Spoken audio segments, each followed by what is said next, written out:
सभी देशवासियों को संविधान दिवस की बहुत-बहुत शुभकामनाएं। भारत के संविधान का ये 75वां साल पूरे देश के लिए एक असीम गौरव का विषय है।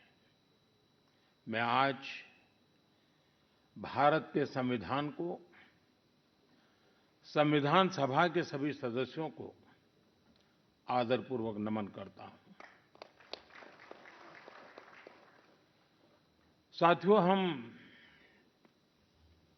लोकतंत्र के इस महत्वपूर्ण पर्व का जब स्मरण कर रहे हैं उस समय ये भी नहीं भूल सकते कि आज मुंबई में हुए आतंकी हमले की भी बरसी है।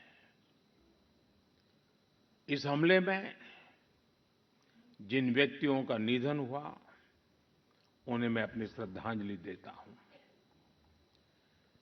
मैं देश का ये संकल्प भी दोहराता हूं कि भारत की सुरक्षा को चुनौती देने वाले हर आतंकी संगठन को मुंह तोड़ जवाब दिया जाएगा।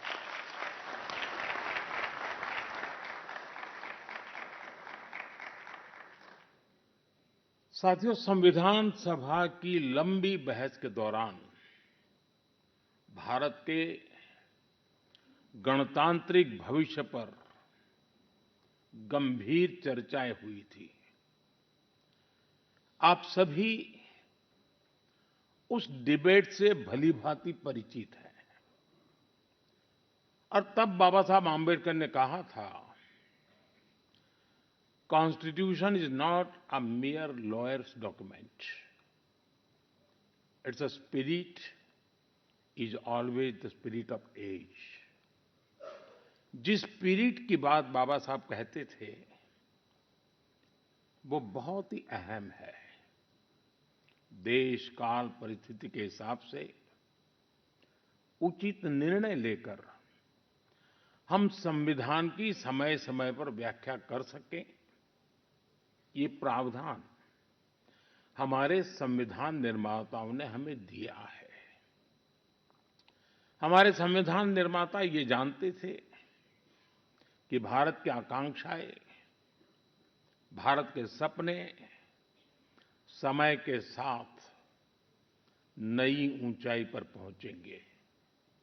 वो जानते थे कि आजाद भारत की और भारत के नागरिकों की जरूरतें बदलेगी, चुनौतियां बदलेगी। इसलिए उन्होंने हमारे संविधान को महज कानून की एक किताब बनाकर नहीं छोड़ा, बल्कि इसको एक जीवंत, निरंतर प्रवाहमान धारा बनाया। साथियों, हमारा संविधान हमारे वर्तमान और हमारे भविष्य का मार्गदर्शक है। बीते 75 वर्षों में देश के सामने जो भी चुनौतियां आई हैं, हमारे संविधान ने हर उस चुनौती का समाधान करने के लिए उचित मार्ग दिखाया है। इसी कालखंड में आपातकाल जैसा समय भी आया और हमारे संविधान ने लोकतंत्र के सामने आई इस चुनौती का भी सामना किया। हमारा संविधान देश की हर जरूरत, हर अपेक्षा पर खरा उतरा है। संविधान से मिली इस शक्ति की वजह से ही आज जम्मू कश्मीर में भी बाबा साहब का संविधान पूरी तरह लागू हुआ है। आज वहां पहली बार संविधान दिवस मनाया गया है। साथियों, आज भारत परिवर्तन के इतने बड़े दौर से गुजर रहा है।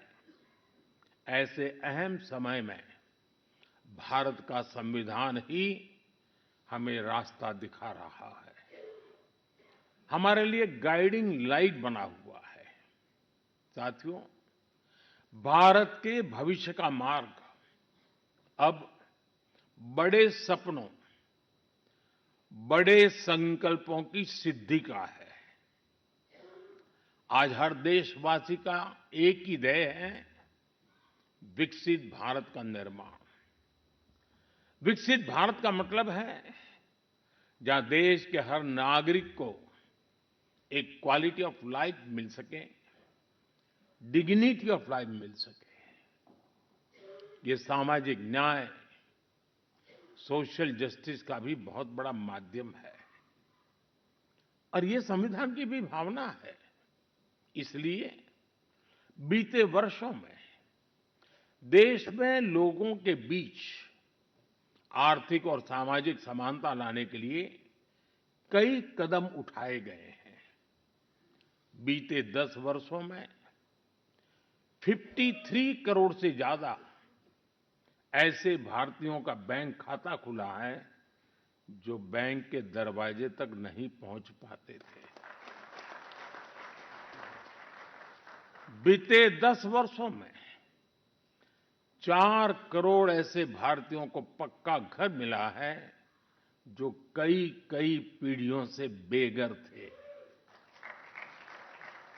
बीते 10 वर्षों में 10 करोड़ से ज्यादा ऐसी महिलाओं को मुफ्त गैस कनेक्शन मिला है जो बरसों से अपने घर में गैस पहुंचने का इंतजार कर रही थी। हमें आज के जीवन में बहुत आसान लगता है कि घर में नल खोला और पानी आ गया, लेकिन देश में आजादी के 75 साल बाद भी सिर्फ 3 करोड़ घर ही ऐसे थे जिनमें नल से जल आता था। करोड़ों लोग तब भी अपने घर में नल से जल का इंतजार कर रहे थे। मुझे संतोष है कि हमारी सरकार ने 5-6 साल में 12 करोड़ से ज्यादा घरों को नल से जल देकर नागरिकों का और विशेषकर महिलाओं का जीवन आसान बनाया है। संविधान की भावना को सशक्त किया है। साथियों, आप सभी जानते हैं कि हमारे संविधान की मूल प्रति में भी प्रभु श्री राम, माता सीता, हनुमान जी, भगवान बुद्ध, भगवान महावीर, गुरु गोविंद सिंह जी सभी के चित्र हैं। भारत की संस्कृति के प्रतीक इन चित्रों को संविधान में इसलिए स्थान दिया गया ताकि वो हमें मानवीय मूल्यों के प्रति सजग करते रहे। ये मानवीय मूल्य आज के भारत की नीतियों और निर्णयों का आधार है। भारतीयों को त्वरित न्याय मिले, इसके लिए नई न्याय संहिता लागू की गई है। दंड आधारित व्यवस्था अब न्याय आधारित व्यवस्था में बदल चुकी है। महिलाओं की राजनीतिक भागीदारी बढ़ाने के लिए नारी शक्ति बंधन अधिनियम का ऐतिहासिक निर्णय हुआ है। हमने थर्ड जेंडर को उनकी पहचान और उनका हक दिलाने के लिए भी कदम उठाए हैं। हमने दिव्यांगजनों के जीवन को आसान बनाने के लिए भी व्यवस्थाएं बनाई हैं। साथियों, आज देश का बहुत ज्यादा जोर देश के नागरिकों की ईज ऑफ लिविंग पर है। एक समय था जब पेंशन पाने वाले सीनियर सिटीजन्स को बैंक में जाकर साबित करना होता था कि वो जीवित है। आज सीनियर सिटीजन्स को घर बैठे ही डिजिटल लाइफ सर्टिफिकेट्स की सुविधा मिल रही है। करीब-करीब 1.5 करोड़ सीनियर सिटीजन्स अब तक इस सुविधा का लाभ उठा चुके हैं।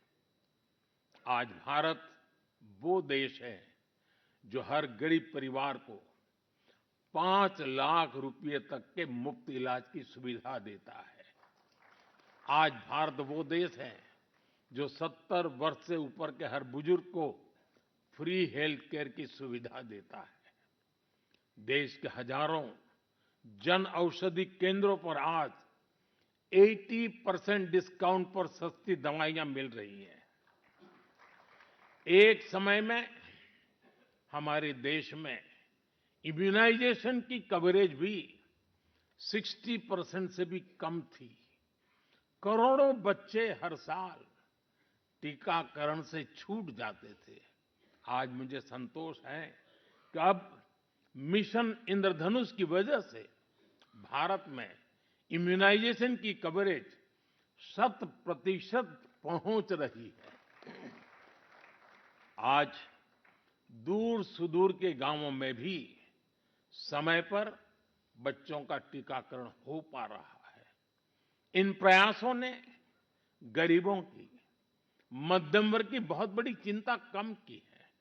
साथियों, आज देश में कैसे काम हो रहा है, उसका एक उदाहरण एस्पिरेशनल डिस्ट्रिक्ट अभियान भी है। देश के 100 से अधिक ऐसे जिले जिन्हें पिछड़ा कहा जाता था, हमने उन्हें एस्पिरेशनल डिस्ट्रिक्ट माना और वहां हर पैरामीटर में विकास की गति तेज की गई है। आज देश के अनेक एस्पिरेशनल डिस्ट्रिक्ट दूसरे जिलों से बहुत बेहतर कर रहे हैं। अब इसी मॉडल के आधार पर हमने एस्पिरेशनल ब्लॉक प्रोग्राम भी शुरू किया है। साथियों, लोगों की रोजमर्रा की जिंदगी से परेशानियां खत्म करने पर भी आज देश का बहुत ज्यादा जोर है। कुछ साल पहले तक भारत में 2.5 करोड़ घर ऐसे थे जो शाम होते ही अंधेरे में डूब जाते थे। उन घरों में बिजली कनेक्शन ही नहीं था। सबको बिजली का मुफ्त कनेक्शन देकर देश ने उनके जीवन को रोशन कर दिया है। बीते वर्षों में दूर सुदूर इलाकों में भी हजारों की संख्या में मोबाइल टावर्स लगाए गए हैं ताकि लोगों को 4G, 5G कनेक्टिविटी मिलती रहे। पहले कभी आप अंडमान या लक्षद्वीप जाते थे तो वहां ब्रॉडबैंड कनेक्टिविटी नहीं मिलती थी। आज अंडर वाटर ऑप्टिकल फाइबर ने ऐसे द्वीपों तक भी अच्छी स्पीड वाला इंटरनेट पहुंचा दिया है। हमारे यहां गांव के घरों, गांव की जमीन से जुड़े कितने विवाद होते रहे हैं, ये भी हम भली-भांति जानते हैं। पूरी दुनिया में विकसित देशों के सामने भी लैंड रिकॉर्ड एक बहुत बड़ा चैलेंज रहा है, लेकिन आज का भारत इसमें भी लीड ले रहा है। पीएम स्वामित्व योजना के तहत आज गांव के घरों की ड्रोन मैपिंग की जा रही है और लीगल डॉक्यूमेंट इश्यू किए जा रहे हैं। साथियों, देश के विकास के लिए आधुनिक इंफ्रास्ट्रक्चर का तेज निर्माण भी उतना ही जरूरी है। इंफ्रास्ट्रक्चर के प्रोजेक्ट समय पर पूरे होने से देश का धन भी बचता है और प्रोजेक्ट भी, उसकी उपयोगिता भी बहुत बढ़ जाती है। इसी सोच के साथ प्रगति नाम से एक प्लेटफॉर्म बनाया गया है जिसमें इंफ्रा प्रोजेक्ट्स का रेगुलर रिव्यू होता है और इनमें से कुछ प्रोजेक्ट्स तो ऐसे होते जो 30-30, 40-40 साल से पेंडिंग थे। मैं खुद इसकी मीटिंग को चेयर करता हूं। आपको जानकर अच्छा लगेगा कि अभी तक 18 लाख करोड़ रुपए के ऐसे प्रोजेक्ट्स को रिव्यू करके उनके सामने की अड़चनों को दूर किया जा चुका है। समय पर पूरे हो रहे प्रोजेक्ट्स लोगों के जीवन पर बहुत सकारात्मक प्रभाव डाल रहे हैं। देश में हो रहे ये प्रयास देश की प्रगति को भी गति दे रहे हैं और संविधान की मूल भावना को भी सशक्त कर रहे हैं। साथियों, मैं अपनी बात डॉक्टर राजेंद्र प्रसाद जी के शब्दों के साथ समाप्त करना चाहूंगा।